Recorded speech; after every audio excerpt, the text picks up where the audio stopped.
man, how's it going? Really good. So, what's up with you? Oh, the same old stuff. Except now you're keeping really busy. The Yep. big Anvil machine now.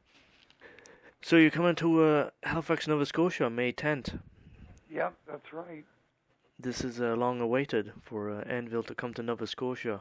What can we expect to see here? Oh, geez. Somebody's just as happy to be there as everybody is happy that I'm there. I mean, what can we expect? It's as big a deal as going to La Paz, Bolivia. I mean, because we just played there for the first time in our career. So, coming and playing these places, it's uncharted territory for us. Considering, the history of Anvil, bands like, Metallica, everybody followed through, metal, because you guys released albums before these guys, made it on the maps. And we've seen documentary, to not play Nova Scotia in your career, that's something else. Well, that's just part of the,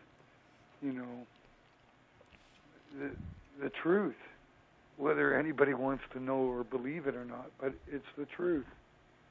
It's not really anybody's fault. It's just the way that it is. This is the way that things ended up. But I'm just glad that justice prevailed and everything is we're going to get to do it. So how's life treating you these days, with the success of the film, let's say? I think it's real good. I don't have my regular day job anymore, so I go to rehearsal every day. It's if I'm not rehearsing, I'm out on the road, so it's all good. So basically now you're living it. Yep, that's right. So now Lips is going to be touring, the rest of his life. That's great. That's right. And that's what we kind of prefer to do. That's what it sort of all is to us. Have you heard any of the new album? I've heard a song off the new album, and I think it's great power on it. Okay, well that's just a small flavor. No, it's quite spectacular, particularly for us. So it's just, now it's just wait and see what happens. What can be said? Also, Lips, are we going to be seeing a promo video with this anytime soon? Well, there's talk about doing one, but I'm not sure whether it's going to happen or not. Anything is possible, right? Right. I mean, they did a movie about us. I'm sure that somewhere along the line we'll be able to get a video done. For a couple months in your career, you guys were on top of the world. You guys were the biggest band in the world, let's just say, because, you opened for AC/DC at Magnetic Hill, Moncton, which I was there, and an excellent show you guys did. What do you think of the reception of that, playing a big stage like that? That was probably one of the most incredible experiences of my life. I mean, come on, man. It's just, some of the stuff that's happened doesn't make any rational sense whatsoever. I mean, my entire career was basically funded by European labels, right? And you'd think that the biggest show that we're going to ever do in our career would have been in Europe. And where does it end up? Opening for AC/DC in Moncton. I mean, that's pretty unbelievable, man. It really is when you really stop and think about it. It doesn't. It's poetic justice, I suppose you could call it. But justice nonetheless, And now that we're getting to go do our own first tour of Canada like that, it's yet another page. And it's not over. Certainly It actually hasn't ended. I mean, come on, we just did South America. It was insane. Never been there, so it's still the repercussions of the movie and the stuff are still going on. It's actually quite remarkable, really. And probably people that not seen the movie yet, that will see it. That's right. Well, so far in America, they estimate somewhere around 8 million have seen it. Wow. So, I mean, there's still a lot more that can see it. Right. But it's that's what it is, It doesn't, look at everyone's going, this isn't going to last very long. Movies generally don't last. And that, as a rule, is true. But I mean, the other side of it, this isn't like a regular movie because a movie is attached to a living, breathing thing. It's a reality movie. It's not like a regular, James Cameron special. You know what I mean? This movie's gonna be here for a very long time. Well, an example of how long a period of time it can, look at the success of Spinal Tap to be able to be put out on a 25-year anniversary. Right. And that's not even a real story. That's very well said on that one. And I mean, the people will be studying this, the story of Anvil for a long time. Yeah, it's actually quite remarkable to what level and what the things that have happened as a result of it and where it's gone and who is watching it and what is being drawn from it by different people. I mean, there was a campaign during last year that it went out to all the colleges and universities all over the United States. And they were using it, some of the universities were using it particularly the music and arts departments of all these universities were using it as a part of their curriculum and showing it to all the students as part of their curriculum. I mean, it's gone that far. Never mind who knows where else. Never mind the effect that it's had on famous people all over the world. It's not going to go away that quickly. I mean, on that level. But I think that what we were, really, really intent on doing was creating an album that also does that. Mm-hmm. We had to balance the situation that there's also some musical integrity and stuff to this as well. It's not just about a movie, it's about a real band that is relevant. Another question, Tulips, like, let's say with the whole media that you got, out of all this, and in the past, before the movie, you have a collection of, let's say press that you've acquired through magazines, the newspaper ads. Has there been somebody that collected all this stuff? Oh yeah, it's insane. Like literally, it looks like a telephone book. Honestly, from papers from all over the world, it's insane, man. Not only newspapers, but things like the New Yorker. I mean, some of the places it's ended up. Everything from the New Yorker to Hustler magazine. You know what I'm saying? My pictures have been in all these different publications. It's Rolling Stone. But not just Rolling Stone in America, in all the different divisions of it in all the different countries. Really remarkable. And who goes out and collects all these newspapers and magazines while you're on the stage? Generally, they're all sent to us and we're given them. Okay. And particularly the stuff from the movie company, all the stuff that was done during the movie company stuff in England, all of the articles from everywhere were collected and given to us. I mean, it's absolutely stellar, the things that have happened. The guy a screenwriter that works with Sasha on a daily basis His name is Sean Macaulay.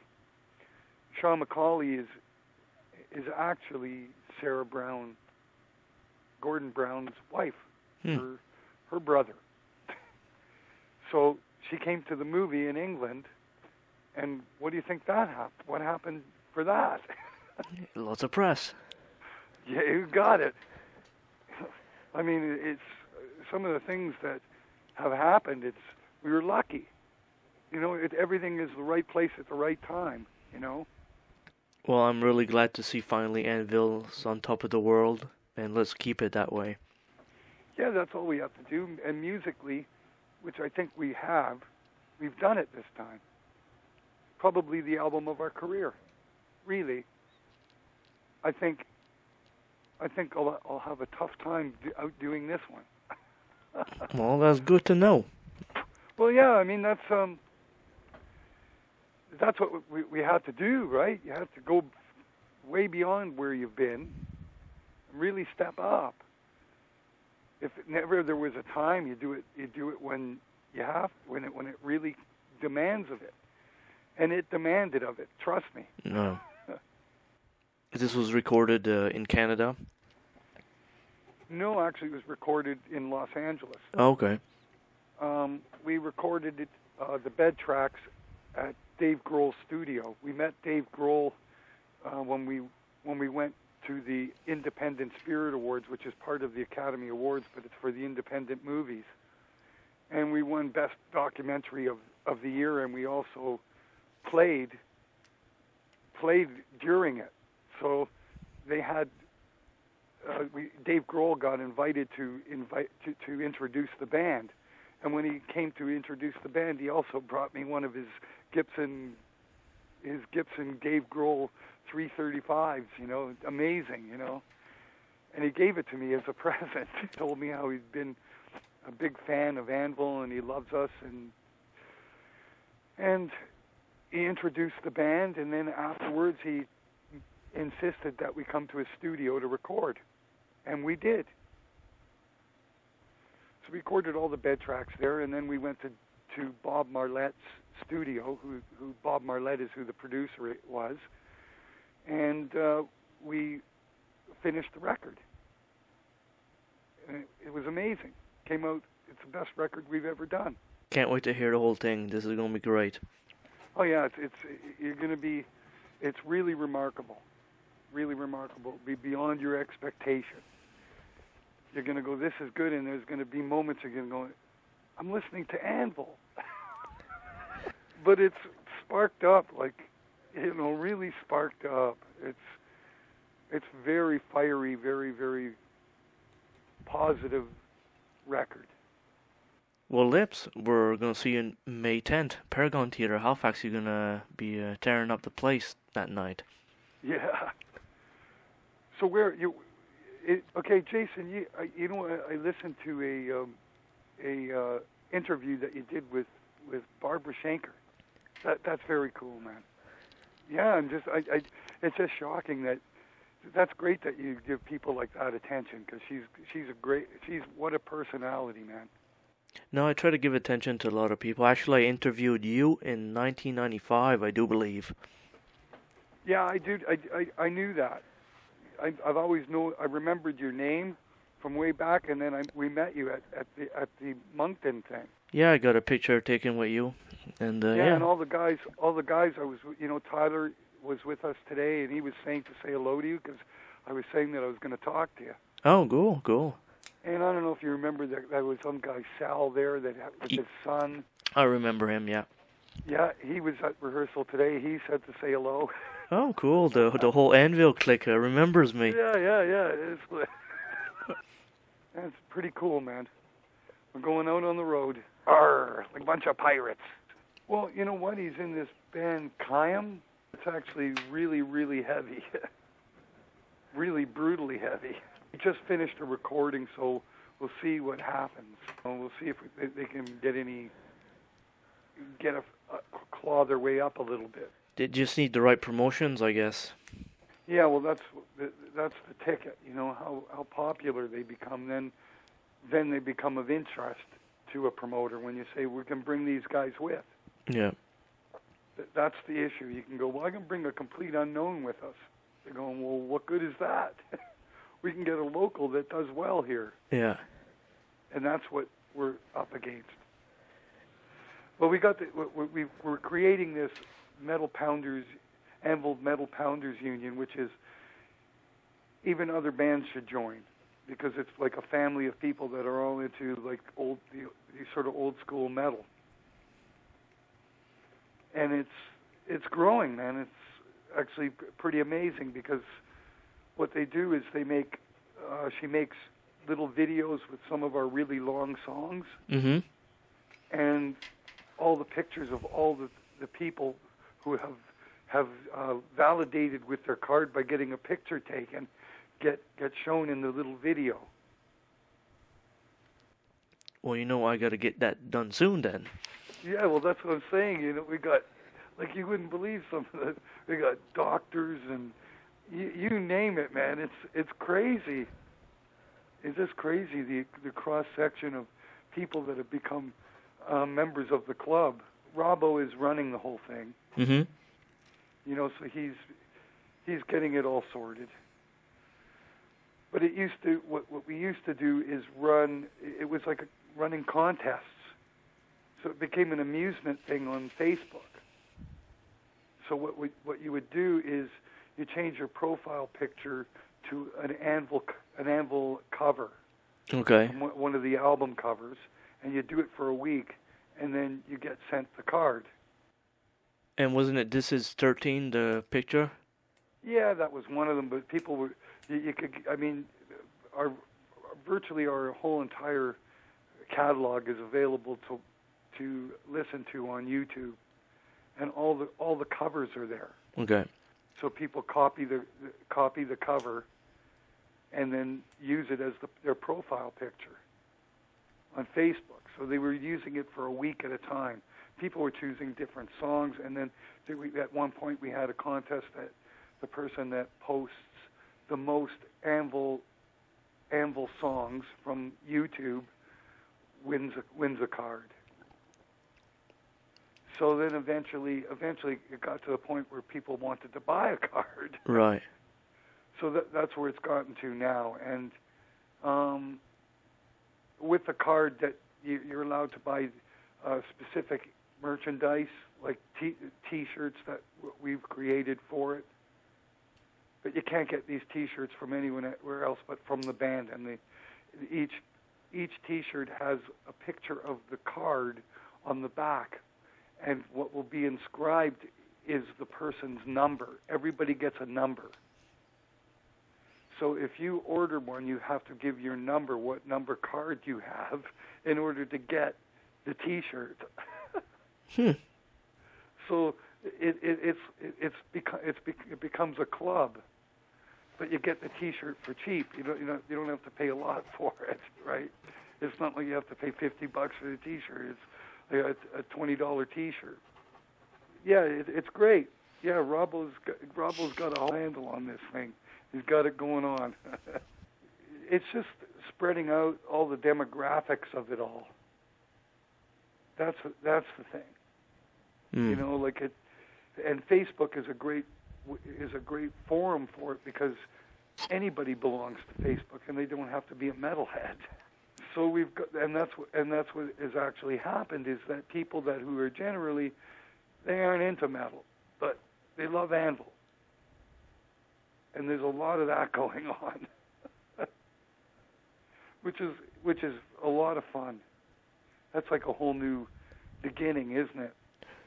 And it opens the doors for other bands too, actually. Yeah, but generally, man, people have not been.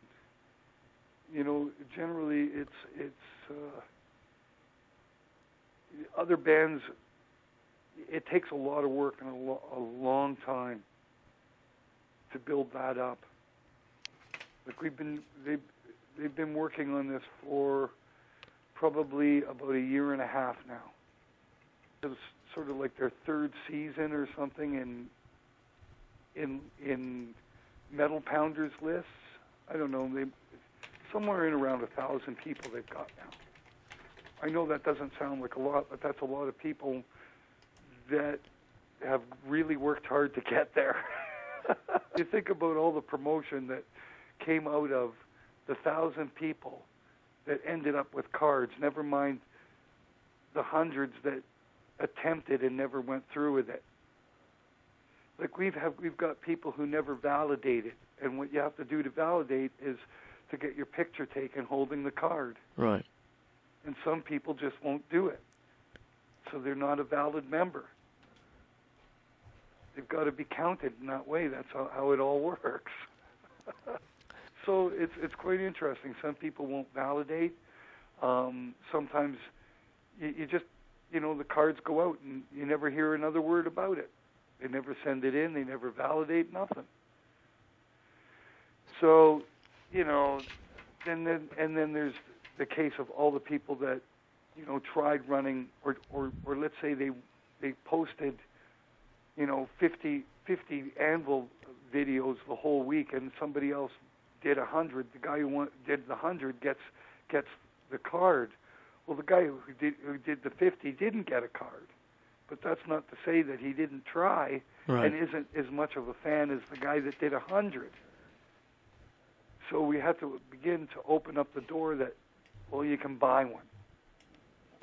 It became obvious that we better start selling them and then give a reduction on things, like on our merch table and stuff like that. So you're buying like basically a coupon at the same time. When you get that, like drumsticks, you'll only be able to buy. Okay. Only metal pounders can buy the drumsticks. I'm friends with Barbara, so as soon as I saw her post on Facebook, and I saw your name there, I went, I'm going to listen to this, and it was really amusing, really good. But it's really interesting. She's got some of her musical writing is not that much different from her brother's. You can hear the commonality in it. Yeah, they're totally original players, the Schenkers. Yeah, each one in their own right. I've tried to get some kind of insight into that family. I've sat and I've talked with Barbara about it. I asked her, do you get together at Christmas? What goes on? Like, what's your relationship with your family, And she's really vague about it. Really vague. Says that she only sometimes talks to her brothers. Not very often. Are you a big fan of the Schenkers? Oh, yeah. I did a classic interview with Michael, I don't know, 2 years ago, I think. How did it go? Very good. You should hear what we talk about. We talk about, the actual recording of Love Drive that he came into for Scorpions that year. Wow. Oh, you know what? He genuinely, the person who he is actually a really good guy. I guess, being 55, 56 years old in that range has changed him. I think it's really fascinating. I played a festival in Holland, and he stood side stage watching us play and stuff. And when I was finished playing, I didn't know it was him. He was wearing a blue hoodie, like a sweatshirt with a hood up, and sunglasses. And he was standing side stage, and I'm seeing this guy with a blue hoodie standing side stage, and I'm thinking, it's like 100 degrees in here, and this guy's wearing a hoodie. Okay, I didn't really think about it, who it was, or what the hell was going on. But I began to, of course, tear my equipment down after the show. And when I went to lift my amplifiers and move them, he kind of walks up to me and he goes, "Hey man, you need a hand with your amplifiers." I hear this sort of accent and a voice that I go on, that sounded familiar. I just kind of go, no thanks, and I take them back to where I was going to move them to. And Rob had just seen what happened. He goes, what did Michael say to you? So I said, oh, that was Michael. He goes, yeah. And he goes, what did he say to you? I said, he asked if he could help me move my amp.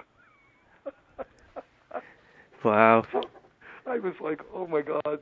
So I went back, and of course I started talking to him and told him that he's in the movie and everybody loves him and whatever, all that shit. Lipsy would have had Michael Schenker as a roadie for 3 minutes. How hilarious! But I think he's genuinely a good guy. I've never had any reason not to believe he wasn't. You know, I think that he had a lot of hard luck. Maybe he'll make it now. Who knows? Anything is possible. The guy's amazing. Yeah, he's one good guitar player, I'll tell you that much. Yeah, he just needs the right shit around him, and he'll rock amazing. It's amazing in Holland. He played incredible. He did, and also really overjoyed because I know Gary. So it was really great to see him, and it was like, holy shit. And we were both freaking out that we saw each other, you know, because I hadn't seen Gary Barton since I think the Reading Festival or Donington Festival in '82. Yeah, no problem, and we'll keep in touch, man. For sure, and we'll see each other May 10th, which ain't too far from now. And that's going to be a good day, man.